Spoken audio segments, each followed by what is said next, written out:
একটা জিনিস আসলে বাংলাদেশে কখনো পরিবর্তন হয় না, এটা আমি খুব স্পষ্ট খেয়াল করছি যে যখন কোনো ঘটনা ঘটে তখন সেই ঘটনা নিয়ে নগদেই যে অ্যাকশন হয় এটা সারা বছর হয় না।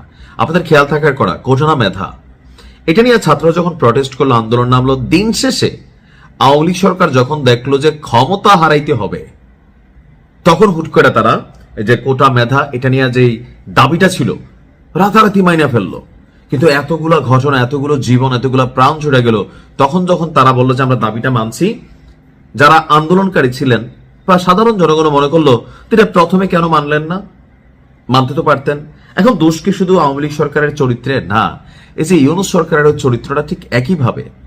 ওসমান হাদির হত্যাকাণ্ডের ইস্যুতে ইনকিলাব মঞ্চের যে দাবি দাওয়াগুলো ছিল, বিচারিক প্রক্রিয়া যে দাবি দেওয়া ছিল, দীর্ঘদিন যাবৎ কথা বলছে, পোলাপাইন মাঠে নামছে। এমনকি আজকে যখন জাবের আমাদের জনগণের সাথে পুলিশকে মুখোমুখি করে দেওয়া সরকার যারা থাকেন ক্ষমতাশীল, তারা যখন জাবের যখন গুলি খাইলো, সারা বাংলাদেশে যখন প্রটেস্ট হওয়া শুরু হয়েছে, এখন ঠেলা খাইয়া অন্তর্বর্তী সরকার বিবৃতি দিচ্ছে। But why right now? মানে ঘটনাগুলোর আগে কেন না? আপনাদের কি শিক্ষা হয় না? এই দেশটাতে আপনারা তো থাকতে হবে, মাথায় রেখে না?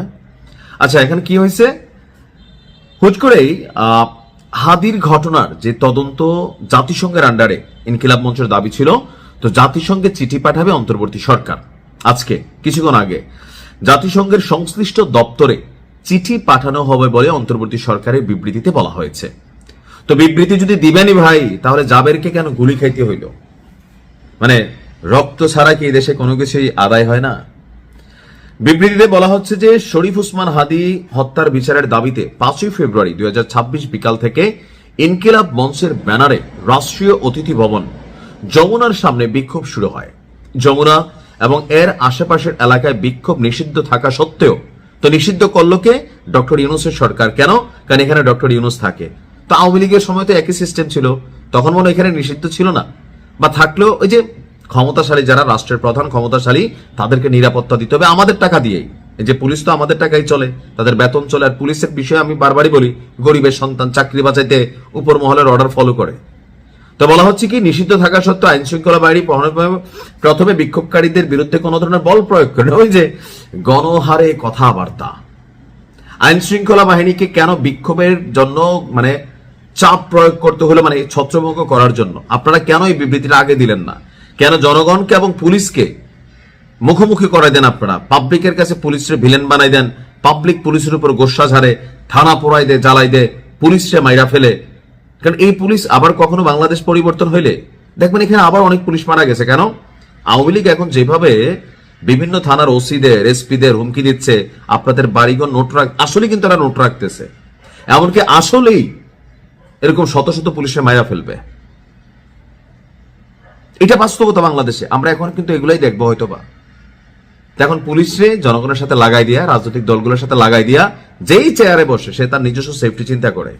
এখন বলতেছে যে বিক্ষোভকারীরা ব্যারিকেড ভেঙে, তো বিক্ষোভ তো হয়েছে, শেখ হাসিনার বাংলাদেশ থেকে এই পোলাপাইন কেমনে ভাগাইছে? এরকম আপনার মতন ভদ্র কথা বইলা একটা ছোট্ট ঘটনা থেকে তো আওয়ামী লীগ সরকারের পতন হইল। তাহলে আজকে আপনারা বলতেছেন যে জল কামানের উপর উঠে গেলে আইন শৃঙ্খলা বাহিনী পরিস্থিতি নিয়ন্ত্রণে আনতে গিয়া সাউন্ড গ্রেনেড ব্যবহার। সরকার স্পষ্টভাবে জানাচ্ছে যে আইন শৃঙ্খলা বাহিনী কোন ধরনের গুলি ছোড়েনি। তো জাবের কিভাবে গুলি খাইলো? তাহলে এখানে থার্ড কোন পার্টি ঢুকলো? তাহলে আপনারা কেন এই সিচুয়েশনটা তৈরি করে দিলেন যে এরকম সিচুয়েশনে রাজনৈতিক ফায়দা এখানে নেবে, ডিসঅ্যাডভান্টেজ নেবে? এখন দেখা গেছে জাবেরকে গুলি করা হয়েছে, আল্লাহ বাঁচাচ্ছে, সেটা রানের সম্বন্ধে গুলি লাগছে। এখন এটা কি বুলেট আমরা জানি না, বাট হয়তো জানবো।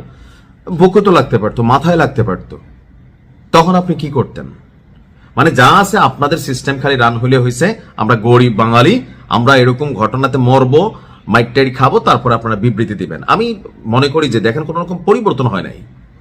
এখন অন্তর্বর্তী সরকার বলছে কি, আপনার আব্দুল্লাহ জাবের সহ 23 জনকে আপনার চিকিৎসা গ্রহণের জন্য তারা ঢাকা মেডিকেল কলেজে তারা সকল ধরনের ব্যবস্থা করতেছে। আর 8 ফেব্রুয়ারি জাতিসংঘের সরকার চিঠি পাঠাবে। সরকার শরীফ ওসমানের বিচারের জন্য স্পষ্টভাবে বদ্ধপরিকর। তো এইসব মানে কূটনৈতিক ভাষা শুনলেই মাঝে মাঝে জিদ ওঠে। জাতিসংঘের অধীনে তদন্ত পরিচালনা আইনগত দিক সরকার গভীরভাবে পর্যালোচনা করছে, কচু করতেছে। আপনি যাই দেখেন কেউরই কোনো খবর নাই। পর্যালোচনা করতেছে কে? এটি বাংলাদেশের মানুষ বলছে, ভাই ডক্টর ইউনূস আঙ্কেল আপনার বোঝার কিন্তু বিষয়, জাতি এগুলা বোঝে, পাবলিক এখন আর ব্যাককেল নাই।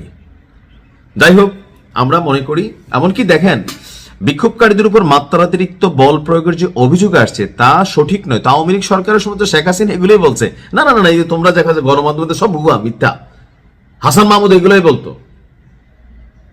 একই কথা, কিসের পরিবর্তন আপনি এখানে দেখছেন? কোনো কিছুই না। তাড়াতাড়ি নির্বাচন দিয়ে একটা রাজনৈতিক সরকার আনেন, তখন আমরা কথা বলার সুযোগ পাবো। ভালো থাকুন, আসসালামু আলাইকুম।